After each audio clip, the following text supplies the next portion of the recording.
यं यं चिन्तयते कामं तं तं प्राप्नोति निश्चितं परमेश्वरमतुलं प्राप्य श्रीभूतले पुमान्।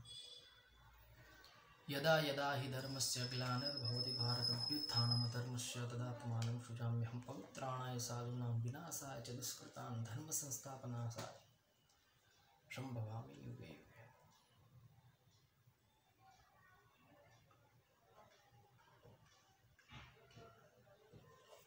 सर्वेभ्यः नमस्कार।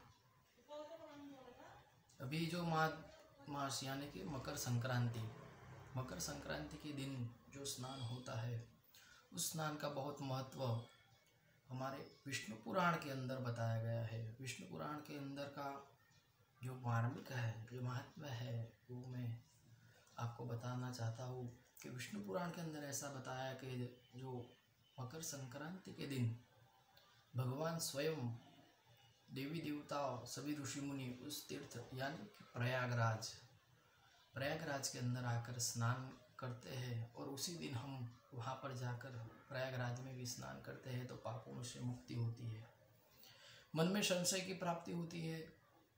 स्नान करने से पापों में से मुक्ति की प्राप्ति होती है।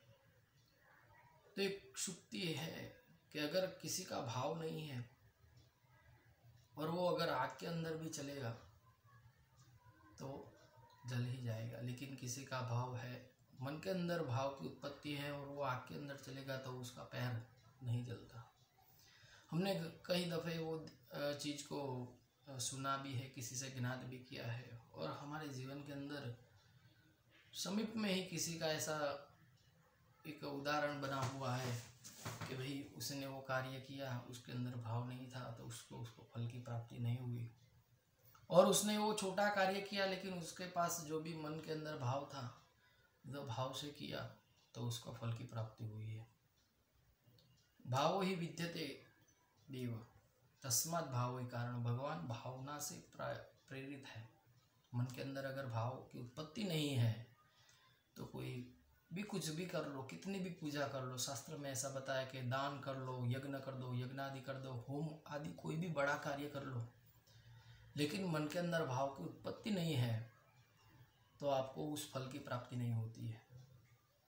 लेकिन अगर भाव है तो आपको उस फल की अवश्य प्राप्ति होती है।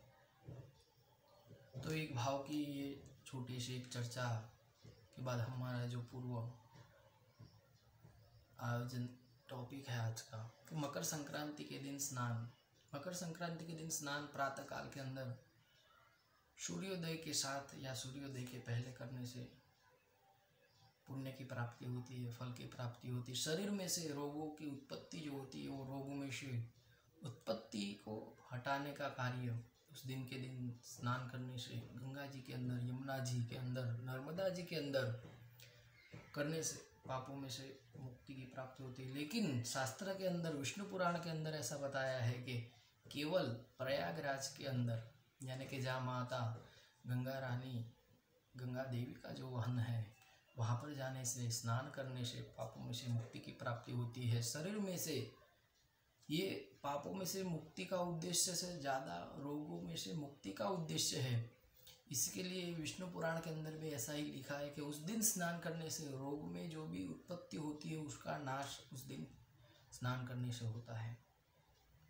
उस स्नान की बात हुई, पवित्र दिन है, स्नान करो। उसके आगे का एक अगर हम विषय चिंतन करें कि उस दिन हम ब्राह्मणों को क्या दान दें।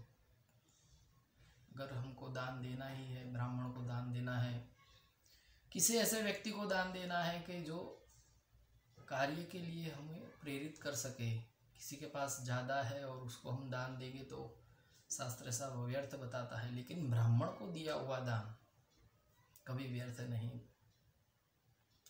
क्योंकि शास्त्र के अंदर दो एक शुक्ति के अंदर ऐसा बताया है कि हुतम च दत्तम तथैव तिष्ठति।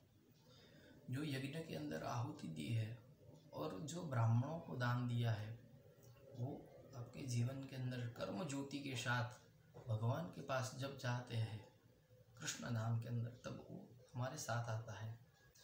बाकी ये सब तो मोह माया है। इसी के अनुरूप हम आज वो मकर संक्रांति के स्नान की बात थी, उसके बाद ब्राह्मणों को दान देने की। तो क्या दान दे? रुई का दान बताया गया है। रुई के दान के अंदर हम तो उनको रुई की टोपली तो नहीं दे सकते, लेकिन और रुई का बना हुआ गद्दा है, उसके प्रेरित जो भी कार्य है वो दे सकते हैं। अन्नदान का महत्व ज़्यादा बताया गया है। तिल दान, तो मन के अंदर प्रश्न होता है कौन से तिल, श्वेत या कृष्ण, तो श्वेत तिल का दान बताया गया है, गुड़ का दान बताया गया है। और उसको लड्डू बनाकर, तिल और गुड़ के उसका लड्डू बनाकर उसके अंदर गुप्त धनराशि का दान करने से उस दिन पुण्य की प्राप्ति होती है, पाप में से मुक्ति की प्राप्ति होती है। विकारों, जो मन के अंदर विकार है, विकारों में से दूरता होती है, विकार दूर होते हैं। प्रायः उसके उसी दिन हम गाय को भी दान करते हैं, गाय को घास का अर्पण करते हैं। गाय के अंदर घास का अर्पण करने से हमको भी पता है कि देवी देवता उसके अंदर निवास करते हैं, माता के अंदर, तो वो भी पाप में से मुक्ति का द्वार बताया गया है। लेकिन उसी दिन मकर संक्रांति के दिन सबसे ज़्यादा जो दान की महत्वता बताई है वो ब्राह्मणों को अन्न दान बताया गया है। वस्त्र का दान, कोई श्वेत वस्त्र है वो वस्त्र का दान बताया गया है।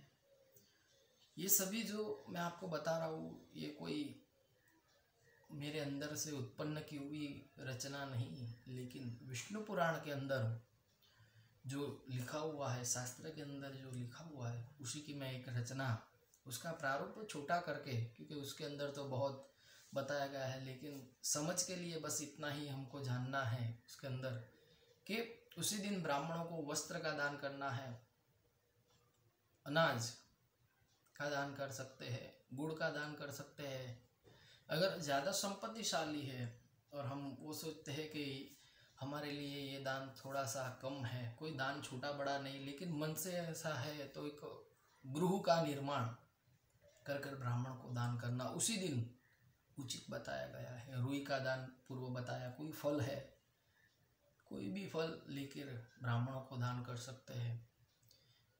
यही मकर संक्रांति का पर्व है। मकर संक्रांति के दिन सुबह प्रातः स्नान कर कर गंगा जी के आचमन करने से पापों में से मुक्ति, शारीरिक पीड़ा उसमें से मुक्ति होती है। ये विष्णु पुराण के अंदर है और इसी का एक छोटा सा महत्व मैंने आपको बताया। सर्वे भवन्तु सुखिनः, सर्वे सन्तु निरामया, सर्वे भद्राणि पश्यन्तु मा कश्चित् दुःखमाप्नुयात्। नमः।